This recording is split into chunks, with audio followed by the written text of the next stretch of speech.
What the heck is going on, guys? My name is Bucky Roberts and welcome to another awesome freaking tutorial. In this video series, what I'm going to be doing is I'm going to be teaching you guys how to make a sweet, awesome, epic footer using CSS. Now, I want to teach this to you guys because first of all, it's an awesome feature that you can add to your website.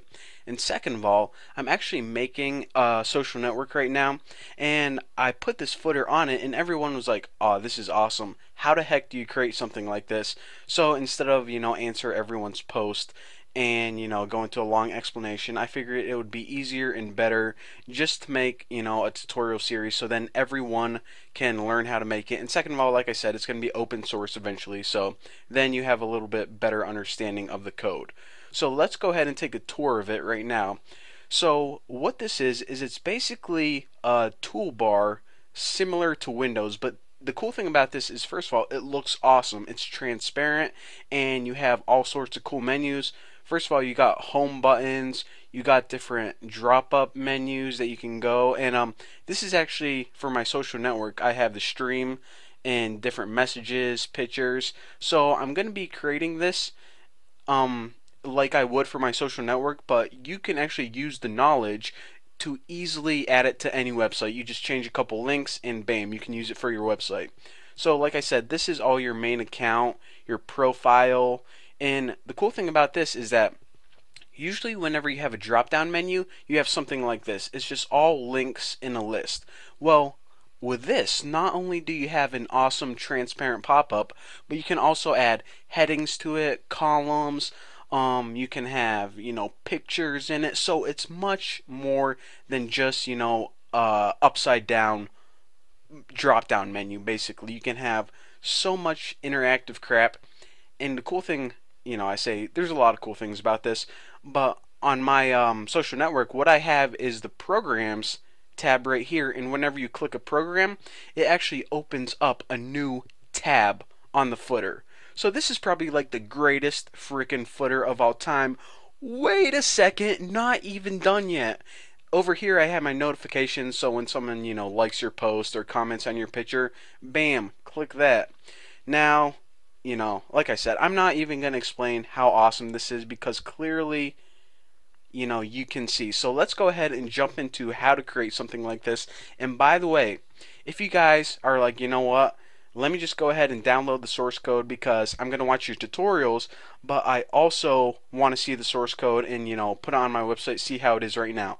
All of the source code is going to be available for download on my forum. Go to tnbforum.com and it's all there.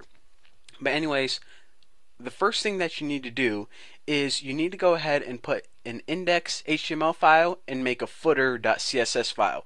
So that's all this footer is. It's all CSS, and even though you see all this dynamic, awesome stuff, all of this is actually CSS and CSS3.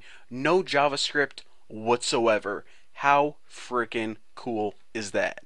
So let's go ahead, and the first thing that you need to do, like I said, is create an HTML file and a CSS file. Now, I'm actually going to go ahead and create the very basic shell of the HTML file first.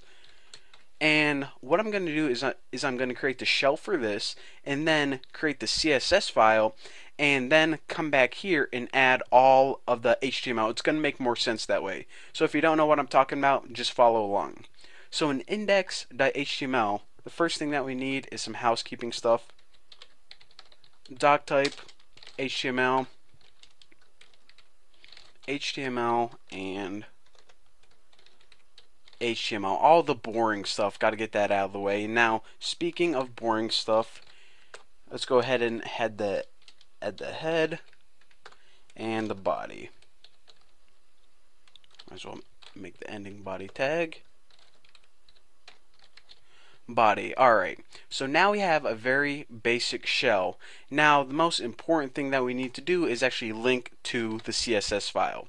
So how do we do that? Well, it's quite easy. Let's just go ahead and put a link. Of course, it's a style sheet, and the href for it is whatever you named your footer. I just went ahead and named mine footer.css. Pretty self-explanatory. Footer.css,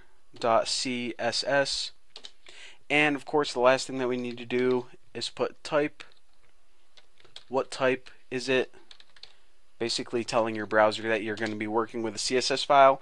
And don't forget to close your tag right there.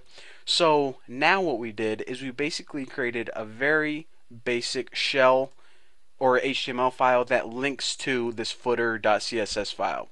So of course we're not done working in here. We need to add all the HTML elements for the footer. But before I do that, I think it's going to be easier if I actually show you guys exactly how to style this footer first. Because if I don't do that, then I'm going to be like, okay, let's go ahead and style, or let's go ahead and add this list item and float it left. And you're, what? Whoa, slow down, slow down. What the heck are you talking about? So once I actually style everything in CSS and then implement it into the footer, it's going to make a lot more sense. So now that I think about it, what I want to do is I'm going to be saving that for the next tutorial. So in the next tutorial, we're going to start styling the greatest footer of all time. So that's what you have to look forward to, and thank you guys for watching, and I will see you guys in the next video.